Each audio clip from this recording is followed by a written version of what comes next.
Both Senator Vinehout and Senator Moulton say they've been to the state legislature before, but they have new plans for creating new jobs for western Wisconsin. With changing to an automated system, the city is concerned that they will be losing some of their customer service.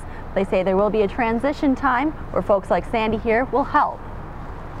In order to get you to come in and take a slice, golf courses are realizing they might have to slash the price. Those in the Youth Symphony say they may or may not go into music professionally, but it gives them a lifelong appreciation.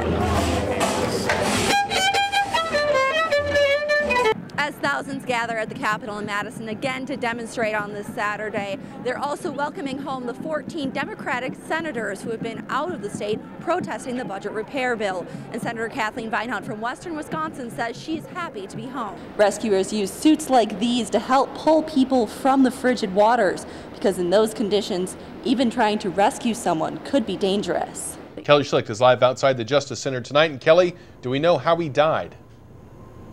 Chris, the county coroner says the autopsy has been completed, but he's not releasing any details about how Ball died until the investigation into the death has wrapped up. However, they say that Ball was not on a suicide watch before the death happened. Hi, Megan. Right now it's like Mother Nature is slapping me in the face out here. It's cold, it's windy, and it's brutal out here. So make sure if you are going to clear that snow off your driveway this morning before you head to work, bundle up and protect your face. Also, you're going to be dealing with some drifts, as Mark was saying, and just to show you how bad it is drifting out here, the official snowfall total for the area, I believe, is around 6 inches. We're going to measure it out here now with our ruler, and it is coming in at nearly 10.5 to 11 inches out here in some drifts, and there are drifts out here on Hastings Way that are even worse than that. So make sure when you are heading out and driving this morning that you take it slow, and if you can, stay home, and please be careful. Live here on Hastings Way in Eau Claire, Kelly Schlicht, WEAU 13 News.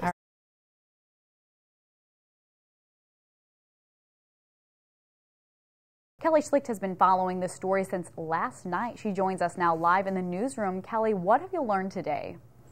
Amelia, investigators are still trying to identify the man officers pulled over and then later found dead in his vehicle after rounds of gunfire were exchanged. Very scared. We didn't know what's going on. I mean, when you have 30 shots going off and cops running all over the place, you don't know. Neighbors say they were caught off guard Friday at around 6:30 p.m. when they heard shots fired in this residential area of Tomah.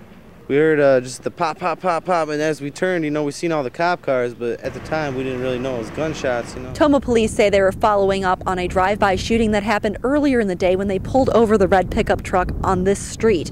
That's when the shooting started. The preliminary investigation indicates that the driver of the vehicle exited the vehicle and immediately fired upon the officers. Eyewitnesses say they saw a police officer, Josh Kenworthy, get shot in the left foot. And I kind of saw a cop limping over to his car and a whole bunch of cops running around all over the place. Officer Kenworthy's prognosis looks good at this time. However, he remains hospitalized. After the officers secured the scene and waited for an armored vehicle from the La Crosse County Sheriff's Department to arrive, they found the 28-year-old man dead behind the wheel of this pickup. We have no indication at this point, based on the information that we know, that he died from any other cause other than the exchange of gunfire between he and the officers on scene. Chief Wes Revels says the truck the suspect drove was stolen from Wyoming, and they're working to confirm if the ID found in the pickup was actually the suspect's true identity. Meanwhile, the community says it's shaken that something like this could happen. The police say they're working with the Department of Criminal Investigation and the State Crime Lab to determine if this officer-involved shooting is related to the drive-by shooting that happened earlier Friday afternoon near the Tomah Airport. Live in the newsroom, Kelly Schlicht, WEAU 13 News. Kelly Schlicht is just back into our studio after spending the evening there. Kelly, what have you seen? Amelia, the majority of damage happened to trees blown over and uprooted by the extremely strong winds that topped nearly 60 to 70 miles an hour. But the people in Augusta say they're lucky no one got hurt. Cleanup began immediately early Sunday evening after storms ravaged Augusta, dropping trees into roadways and making neighbors run for cover. We looked up in the tree, and there was, because the birds are really making a lot of noise, next thing you know, the birds just headed out. And as soon as that happened, I told my wife we needed to get in the basement. and this tree right here behind us came down. And so did this pine just down the block. This homeowner says he was watching from his front window as this tree fell and nearly hit his house. Instead, it landed on both of these cars. First thing I did was look outside, and I yelled down to my wife. I said, "You lost your van." I'm not as upset about the van as my 92 Jetta. So I've got a car over there that really can't be replaced. As they take stock, a bit shaken from the storm, they say they've rarely seen anything like it in their lives. Everything kind of turned to kind of a yellowish color because there's so much dust kicking up, but we did not see any final cloud. We just saw the straight line winds. You could just see the wind just going straight across. But homeowners say even with all of the damage, they truly dodged a brutal blow from Mother Nature. 2 vehicles, you know, nobody was hurt. Everybody's fine, so what else can you ask for?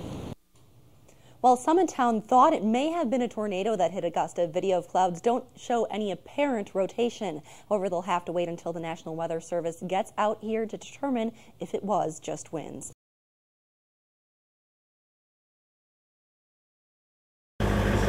Commanders with the 724 Engineer Battalion say since the unit's first deployment in 2003, the Army National Guard has learned from its own experiences what's needed to thrive in Iraq. We've got a lot better knowledge on what to train on and what to expect and how to deal with the Iraqi people that we didn't really know at all in the beginning. Sergeant Muhsin Dufkar is a native of Morocco. He's one of several linguists at Fort McCoy who gives soldiers 4 hours of language and cultural instruction. In terms of language, we have a list of 15 phrases, common phrases, mostly instructions and commands. Soldiers training at Fort McCoy use simulated villages like these to show them what it might be like in Iraq. They also use the expertise of people from the Middle East to teach them about the culture. During some tactical training sessions, troops interact with government-employed actors to practice finding insurgents hiding in urban areas.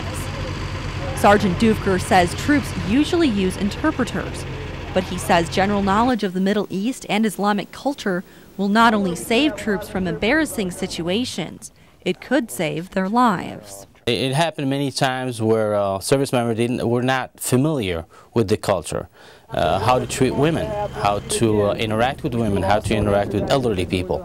Not to say that they do it on purpose, however, sometimes they do offend the target audience, especially when you're not familiar with the cultures. Soldiers being deployed for the first time say seeing a foreign country excites them. Just looking forward to see a whole new culture. I'm used to America where we have everything, going to a country where there's hardly anything. Leaders in the 724 say the mood in Iraq has changed drastically since they first went with Operation Iraqi Freedom in 2003. And we tell the soldiers to be prepared that 99% of the people you meet are good people. Most of the people over there are people just like us. They want to get a job, they want to have kids, and they want to have a good life. For the most part, the local populace is in our favor. You know, they want to interact with us. They know we're helping them out. Experiencing that culture is going to be one of the most unique experiences of my life. And after a month of intense training, dozens of route clearance missions, and hours of language lessons, the troops we spent time getting to know during their training at Fort McCoy say they're confident they have what it takes to lead the way into Operation New Dawn. At Fort McCoy, Kelly Schlicht, WEAU 13 News.